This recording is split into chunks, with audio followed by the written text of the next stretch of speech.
Assalamualaikum warahmatullahi wabarakatuh.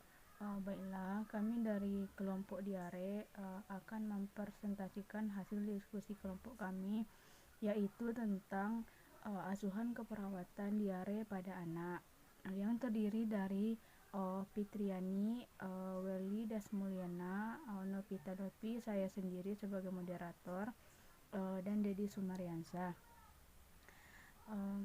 Materi kami akan disampaikan oleh Welidas Mulyana melalui video ini. Selamat menyaksikan.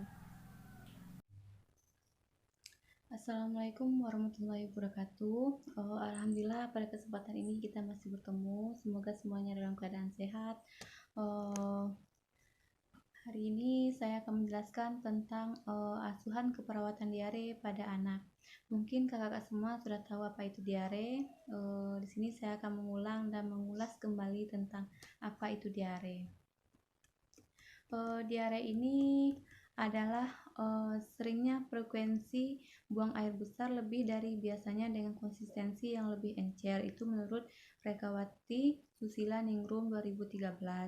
Sedangkan menurut Koes Irianto 2015, diare ini adalah suatu penyakit di mana tinja atau feses berubah menjadi lembek atau cair yang biasanya terjadi paling sedikit 3 kali dalam 24 jam. Selanjutnya itu ada penyebab diare. Penyebab diare ini dapat dibagi menjadi empat faktor yang itu menurut Tiah 2005. Yang pertama itu ada faktor infeksi, yang kedua faktor malabsorpsi, yang ketiga faktor makanan, yang keempat itu faktor psikologis. Selanjutnya itu ada manifestasi klinisnya. Beberapa tanda gejala tentang diare ini menurut Suryadi 2001. Yang pertama itu sering BAB dengan konsistensi tinja cair atau encer.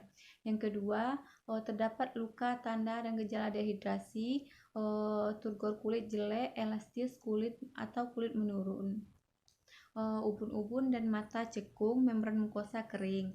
Yang ketiga yaitu kram abdominal, demam, mual dan muntah, anoreksia, lemah, pucat, perubahan TTP, nadi dan pernapasan cepat, menurun, atau tidak ada pengeluaran urin. Selanjutnya itu ada jenis diare. Jenis diare ini ada dua. Di sini yaitu diare akut. Diare akut ini adalah diare yang terjadi sewaktu-waktu tetapi gejalanya dapat menjadi berat. Yang kedua itu diare kronis atau menahun. Itu pada diare ini kronis ini terjadi lebih kompleks berupa faktor yang menimbulkannya, terutama jika sering berulang pada anak. Diare kronis atau diare yang menetapkan akan berakhir 14 hari atau lebih lama. Yang selanjutnya yaitu macam-macam dehidrasi. Berdasarkan WHO klasifikasi dehidrasi, maka dehidrasi dibagi 3 menjadi dehidrasi ringan, sedang, dan berat. Selanjutnya itu patofisiologinya. Menurut Suryadi 2001, patofisiologi dari gastroenteritis adalah meningkatnya motilitas dan cepatnya pengosongan pada intestinal, merupakan akibat dari gangguan absorpsi dan ekskresi cairan dan elektrolit yang berlebihan.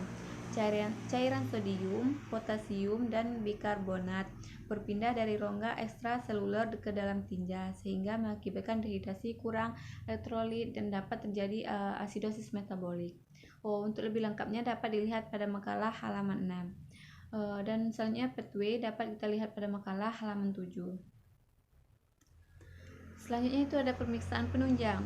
Pemeriksaan penunjangnya yaitu menurut Suryadi 2001, yang pertama itu riwayat alergi pada obat-obatan atau makanan.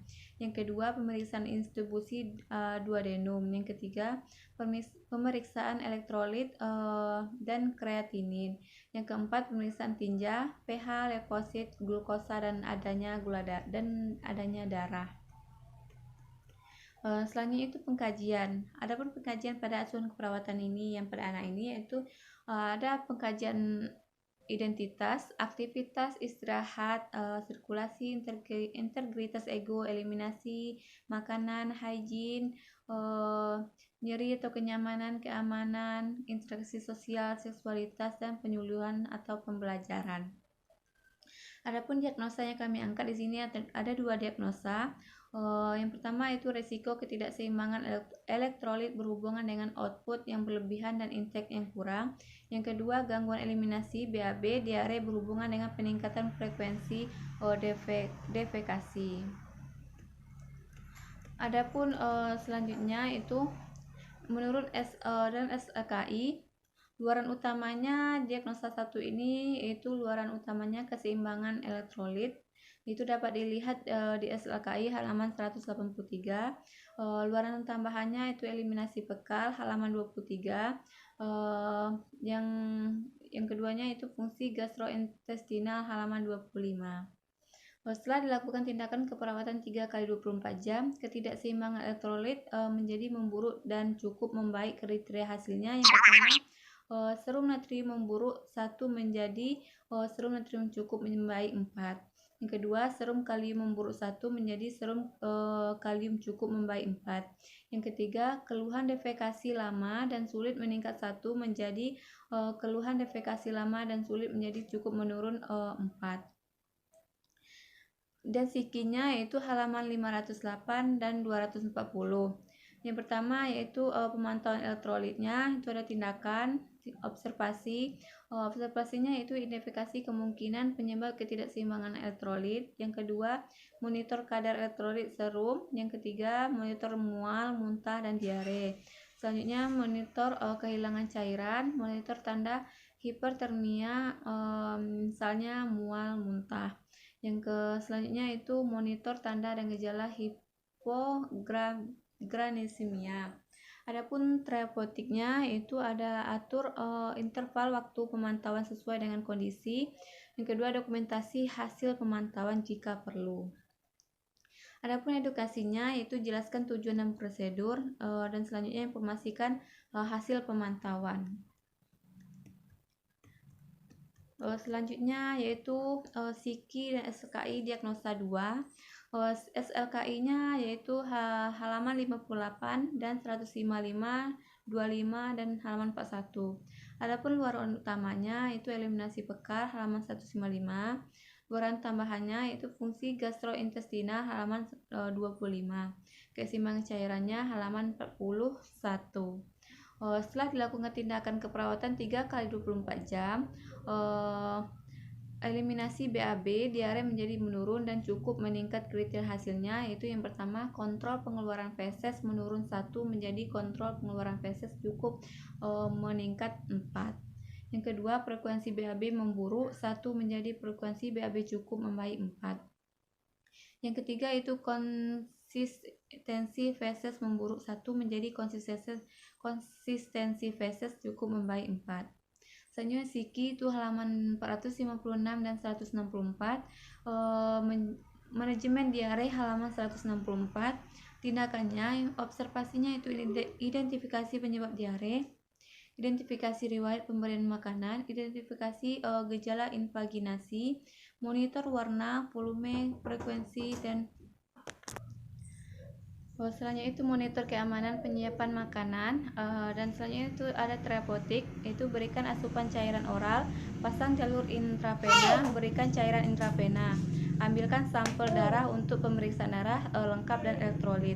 Adapun edukasinya, itu anjurkan makanan porsi kecil dan sering secara bertahap, anjurkan menghindari makanan pembentuk gas, pedas, dan mengandung laktosa. Selanjutnya itu kolaborasi, pemberian obat antimotilitas dan kolaborasi pemberian obat antispasmodik, dan selanjutnya kolaborasi pemberian obat pengeras feses. Terima kasih, cukup sekian video dari kami. Semoga bermanfaat. Jika ada yang mau bertanya, saya kembalikan kepada moderator. Wassalamualaikum warahmatullahi wabarakatuh. Terima kasih, cukup sekian video dari kami. Semoga bermanfaat. Jika ada yang mau bertanya, saya kembalikan kepada moderator. Wassalamualaikum warahmatullahi wabarakatuh. Sekian penyampaian dari kelompok kami. Selanjutnya kami buka sesi pertanyaan. Untuk kakak-kakak dan teman-teman yang mau bertanya, kami persilakan. Sesi pertama kami buka 4 pertanyaan. Terima kasih.